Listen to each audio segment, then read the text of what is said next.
దీప, కార్తీకులకు అంతకు మునిపే గతం ఉంటుంది.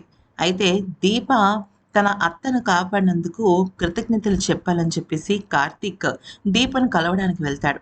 అయితే దీప అటు ఉంటుంది. వాళ్ళతో మాట్లాడుతుంటే జ్యోత్స్ని కార్తీక్‌కు దీపని పరిచయం చేస్తే నమస్కారం పెట్టి నమస్తేనండి అని అంటాడు. మా బావ అని చెప్తే తిరిగి నమస్కారం పెట్టే లోపు దీపకు కార్తీక్‌ని చూసి కోపం, ఆవేశం, ఉక్రోషం అన్నీ కలగలిసి వస్తాయి.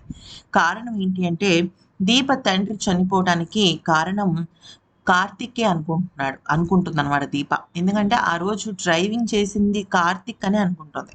కానీ డ్రైవ్ చేసింది కార్తీక్ కాదు. అసలు వాళ్ళ నాన్నగారిని చంపింది కార్తీక్ కాదు. ఆ విషయం తెలియని దీప ఉక్రోషంతో ఉడికిపోతూ ఉంటుంది.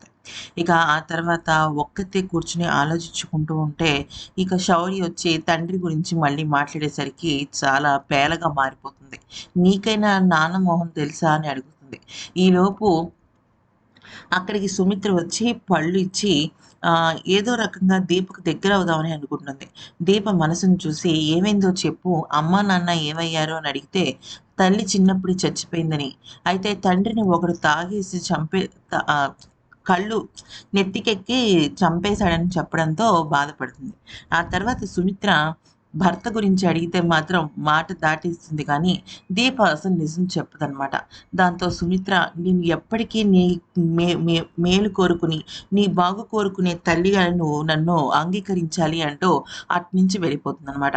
సో, మొత్తానికైతే మాత్రం కార్తీక్, దీపలు కలవటం చాలా అంటే చాలా ఆశ్చర్యంగా ఉంది. కానీ దీప ఏమనుకుంటుందంటే 2 రోజులు ఉండి వెళ్ళిపోయేదానికి ఈయన గురించి నేను చెప్తే ఏంటి? చెప్పకపోతే ఏంటి? దేవుడే చూసుకుంటాడు నా తండ్రి మరణం గురించని వదిలేస్తుంది.